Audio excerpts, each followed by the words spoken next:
Once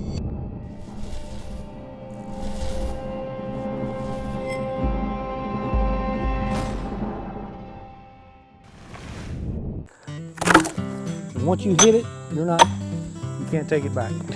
This week on Kentucky Afield, hunting is rarely easy, and the challenge is many people's favorite part. Joe is going to show us a fun project you can take on that's sure to add to the difficulty and reward of your hunt. It's a good wintertime project, by the way. Absolutely. It's all next on Kentucky Afield.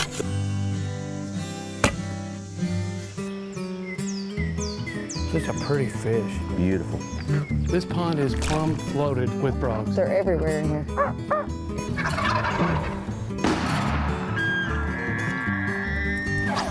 Yeah, this is a good fish right here. Really good fish. Come here, girl. Yeah, boy. That's a big rabbit. Nice job. Yes! Yes! My first muskie. Mercy Leo! Yeah, look at it. It's a keeper. Here it goes! Boom! Wow, that happened fast.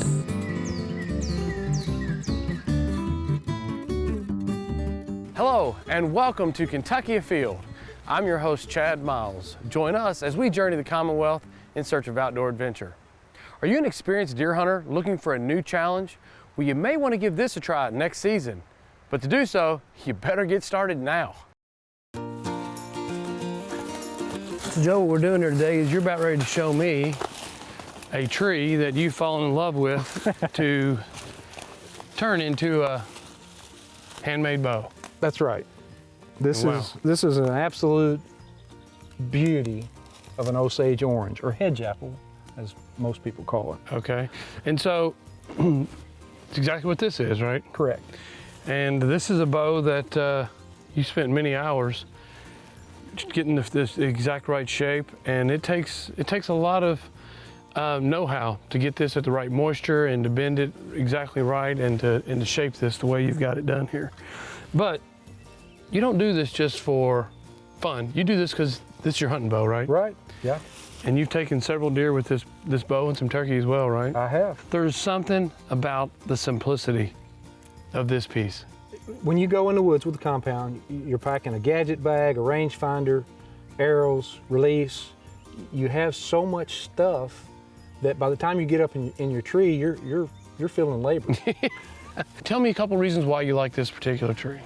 Well, Osage typically looks like that. Yeah. The next tree over is really knotty, and you can actually look at the bark and see that it swirls around the tree. It's not growing straight. This one, I mean, I'm willing to bet when I cut this tree and split it, it's going to split pretty much straight. This is a very good stave in that it's split very straight. The grain is good. So this is one that you're currently starting to work on, right?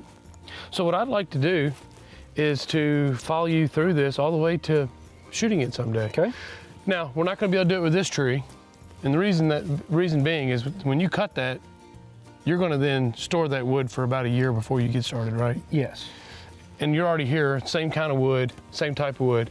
This is probably going to be your 2019, 2020 bows potentially. I've got a few staves put away to work on, but this is a tree that's just absolutely perfect. From start to finish, you're telling me it's about a 45-hour project? That's what I had in my first one. Yeah. I mean, it takes a couple hours to cut the tree and prepare the staves, seal them, get all that ready, and then you're looking at another 40 hours with a draw knife and a rasp, basically, working out the bow. When I get down to really close to the final tiller, I'll use a paint scraper.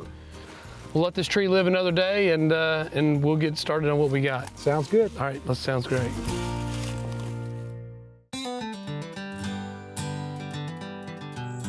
So Joe, you picked an Osage tree, but now you're going to show us how to cut a stave, and this is actually a locust, correct? Correct. This is black locust. So the process of getting the stave out to build a bow is the same no matter what type of wood you're using for the most part. Essentially, you've got two types of wood.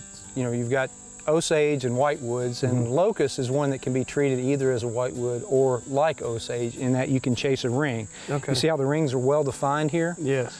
Generally, you want the stave to be equal to your height. Okay. And most people, if they span their arms, that's Pretty gonna be close. pretty close to what their height is. So when I'm cutting a tree, I'll go, okay, There you go. there's where I want to cut it, right Yeah. there. Yeah, and That's my measuring stick. this is obviously split, so you're going to utilize that split. It's got a check in it where moisture is escaping or it had, whatever fault it may have had. So I'm going to take advantage of that. There's a couple of checks actually. The easiest bow to make is here where you've got wider rings. And that just makes it easier to chase. If you make a mistake, you haven't nicked completely through that ring. This wood is a little tighter grain, but easily you've got a bow in this. You've got potentially, you've got a bow here and another bow here.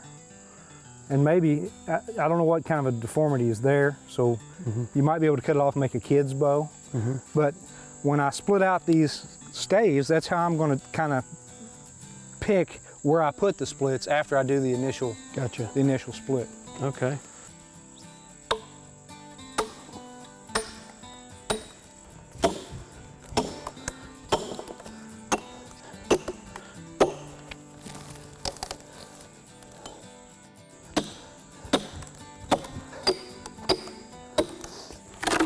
There we go.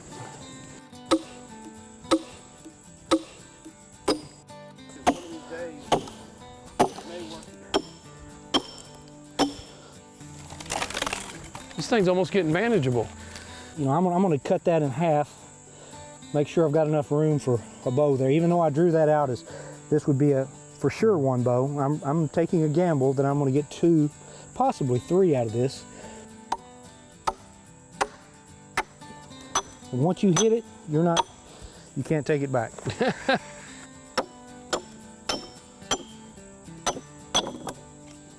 All right, we got these. Let's get them up there and show us the next stage. Okay, sounds good. So now you're just going to put this in to hold it so you can remove some of the wood off of it. Yes.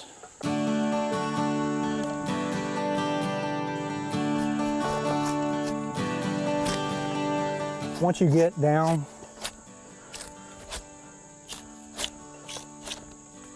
to the actual wood. Whoops. And you can kind of tell when the wood's there, it's going to be this color. Yes, it's going to have a little different, a little bit darker. a little different color. Because this wood here is a little soft, right? Yeah, this is still the inner bark.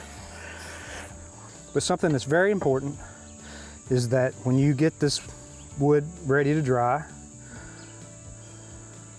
there's no question, when did I get that? When did I put that up?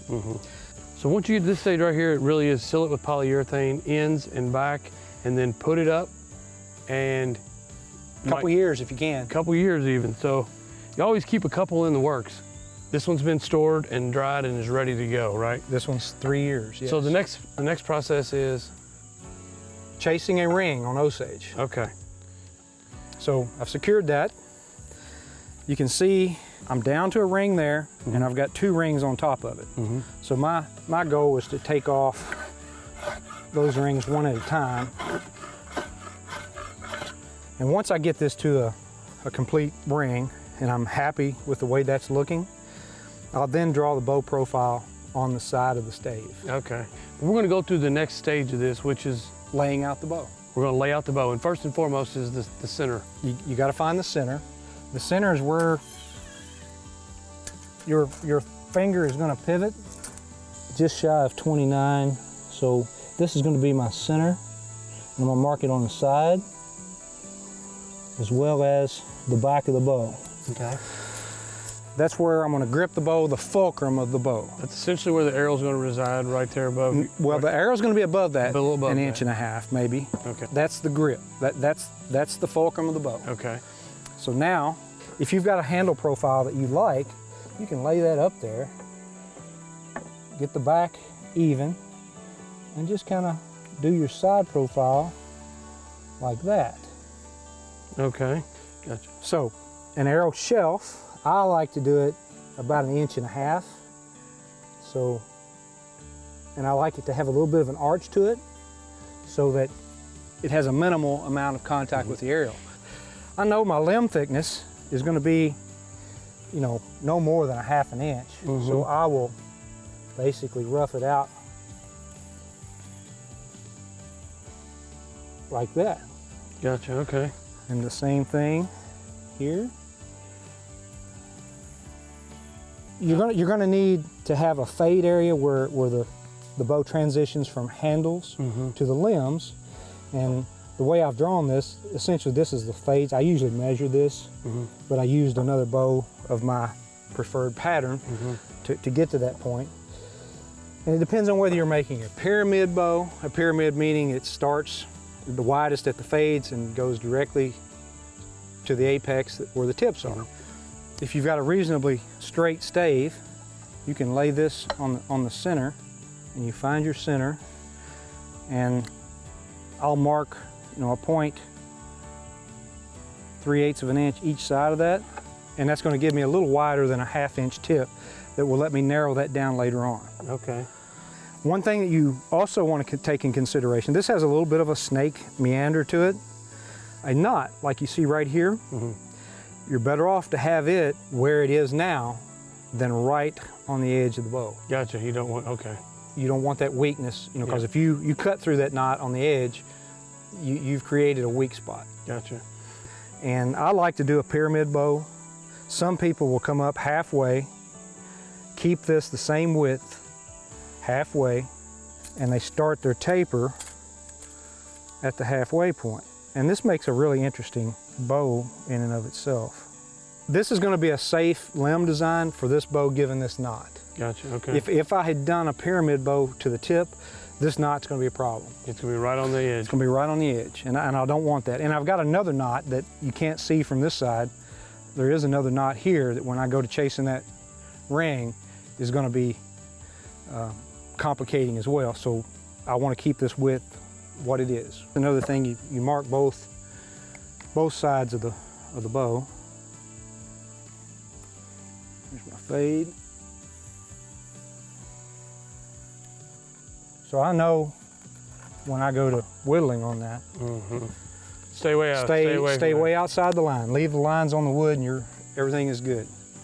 You'll take a saw and saw that out? I'll get on a bandsaw and I'll whack off this. You can do it with a hand saw as well. You got to be real careful here around the fades, but I get rid of most of that. Gotcha. With the saw. It saves me a lot of time. Okay. It takes, you know, it goes from being a 40-hour bow to being a 15, 20-hour bow. Yeah.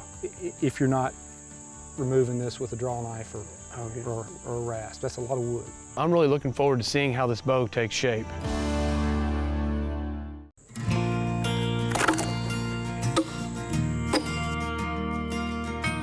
Last time we split a couple of staves from a downed tree.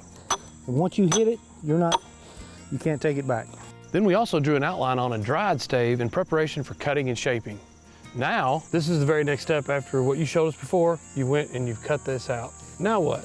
Well, I have gone in and put antler tips on this. I use fast flight strings, and that helps to increase the longevity of the tips. What would you do to it after this point right here? Now I am trying to get the limbs even, and I use the stave press. So I'll flex the limb and look at how things are moving. And it's moving pretty evenly. It's still a little stiff up here by the fades, and I can feel that. I take my hand and run down the wood, and you can feel the thicknesses. And you can see, you feel a little bit of a thin spot right here. That could develop into a hinge, and when I look at it, when I'm bending it, it bends more there than it does anywhere else. So I'm looking, and actually I can see a little bit of where I've gone through that growth ring. You see that dark spot? So I want to say no to here. Don't get that, but everywhere else, You're gonna remove a little bit? I'm gonna remove a little bit. I'll go in there with this paint scraper. That's a paint scraper? That's a paint scraper. I'm to the point where the draw knife might be just a little bit too aggressive. So it's the stage in between a draw knife and sandpaper. That's a paint scraper. Paint scraper. So now I'll feel it for any scratches that I might have put in a corner. You don't want it to have sharp corners. You want to round those off, because when you go to bending it, that's where it'll break. It'll splinter there, yeah. So you want to make sure you don't have any of that, and I'm pretty happy with that, so I'll flip it around.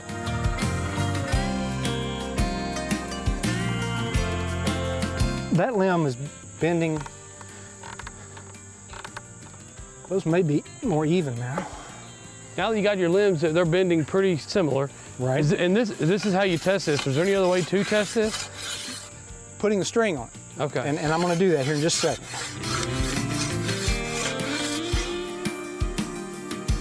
I'll tell you, looking from here, they look pretty even. It looks pretty good. The another thing that I look for when you do that is where your string is lining up. And I don't quite have it braced to be able to tell for sure, but you want the string to be running. If it lays anywhere on the handle, you're good. All right, fantastic. So now we've got this stage. Where would you go from here? So I'll take off even amounts of wood off both limbs until I get to the desired draw weight. So Joel, the next time we see you, you're going to finish these limbs out to the appropriate weight, to make sure they bend the right. And you're going to take a rasp and you're going to put this handle in, right? I'll have it roughed in where I can shoot at least. Joe, we're back here for our third trip, and we're going to get to shoot this thing today, right? That's right. So you've done quite a bit since we were here last. Obviously, it's pretty obvious to see that you've put a shelf on it, and you've also worked on the handle. I have. Tell me a little bit about that.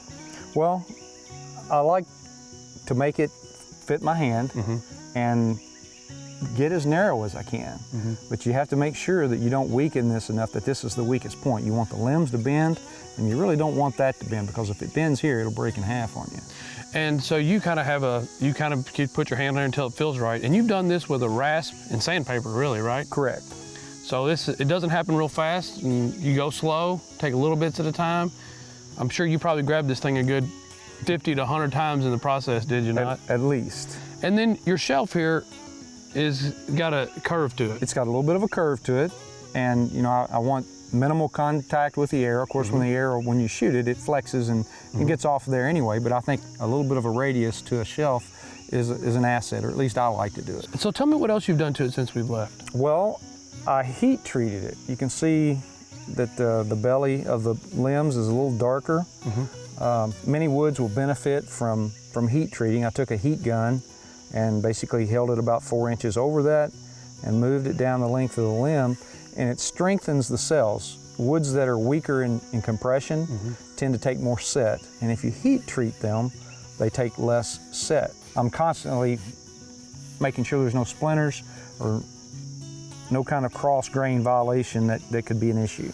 So what's the next step now? Well, the next step is to see what the tiller looks like, Okay. and we'll exercise the limbs a little bit, and then we'll go fling an arrow. Okay. Now this here is commonly referred to as your brace height. Right. How much brace height do you want out of a longbow like this? Most people will use a fistimule, which is basically putting your thumb on the belly of the riser, and where your thumb tip is about right. Okay. Another thing I look at is I want that string to be going down the center of the bow as best possible when you lay it down, and when you look at that from end to end, that's pretty good. I like the way that's Right looking. down pretty good, yeah. So what's our next step after this here? All right, let's shoot a couple arrows and see how it feels.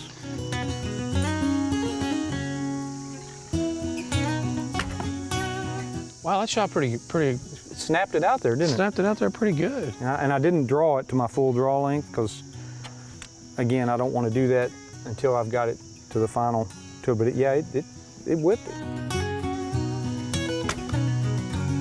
Hey, that thing shoots pretty well. Yeah, I'm impressed. I'm pleased. All right, so now we're going to put on a new string that you hand tied and see how it shoots.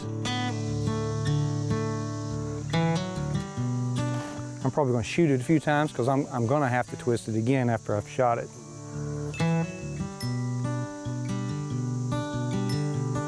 This whole process, we've tried to simplify it as much as we possibly can, but to get all these little tips, it takes two things. It takes some experience, and also, if you wanted to learn a little more about the process before trying to attempt your own bow, is there anything that you'd recommend as far as a good read? A good read, you know, the Bowyer's Bible, there's volumes 1 through 4. Just a tremendous amount of information there. I'm sure you could read this entire book here and still not know some of the things they're talking about or understand why until you get your hands on it and start building one. You're going to make some mistakes. You're right? going to make mistakes. You're going to learn from your mistakes, more importantly. And we talked about resources, you know, the internet, YouTube. Another bowyer? There's some great bowyers that have videos online, just some great information on, you know, from taking a tree down to splitting staves, to storing staves, to making strings, you know, everything. All right, so. First shot with a new string. First shot with a new string. Notice what those silencers look like. That's about to change. They're going to come up to an abrupt stop here in a second. And I'm going to try to hit that turkey right where his wattles would be. We'll see whether that happens or not. Shot a little left. Little left. So I may not have my knock point right.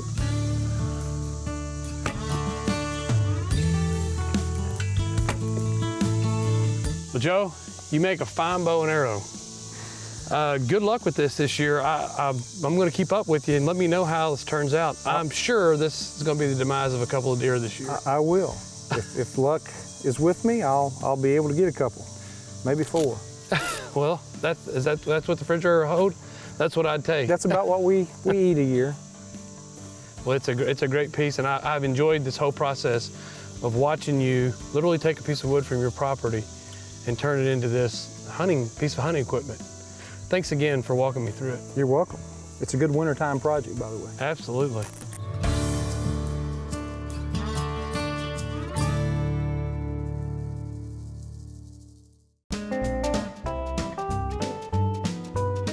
Now let's check in and see who else has been out having fun in this week's Ones That Didn't Get Away.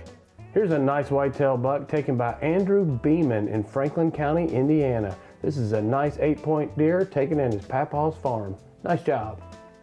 Here we have Mark Brockman and Jesse Knopp with a nice tom turkey taken on opening day. Congratulations. Here's something we don't get often. Here are some snow geese taken by Trey Gossam and Mark Brockman in 2018. Congratulations. Check out this nice bull elk that was taken by Michael John and Mark Brockman in the 2017 bull elk season. Nice job. Check out this nice whitetail buck taken by Pat Lagaman. He was hunting in Christian County and he was hunting with a pistol. Congratulations. Here we have Miranda Howley, who's 9 years old, showing us the bass she caught at a July 4th campout in Hardin County. Nice job. Here we have Chad Chapman, who's doing a little control predator hunting in Ohio County. Nice job. Here we have a nice red ear that was caught by Colin Chapman on Barkley Lake. Nice job. Check out this bobcat that was taken by Colby Chapman. This bobcat was taken in Ohio County in 2018. Congratulations. Christian Hopp of Nicholasville is showing us this massive hybrid bluegill that he caught in Lake Mingo in Nicholasville. Nice job.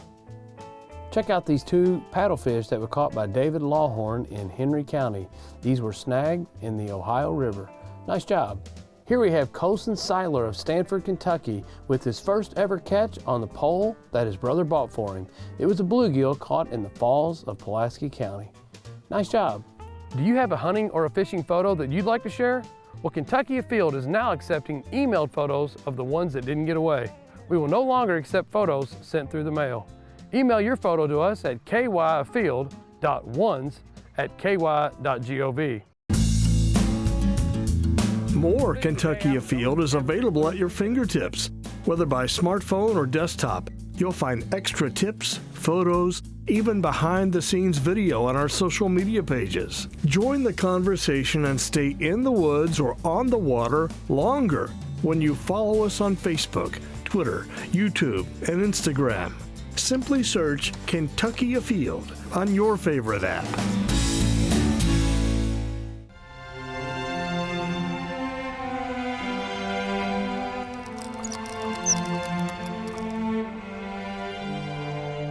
I love to fish. Didn't you feel the same way when you were a kid?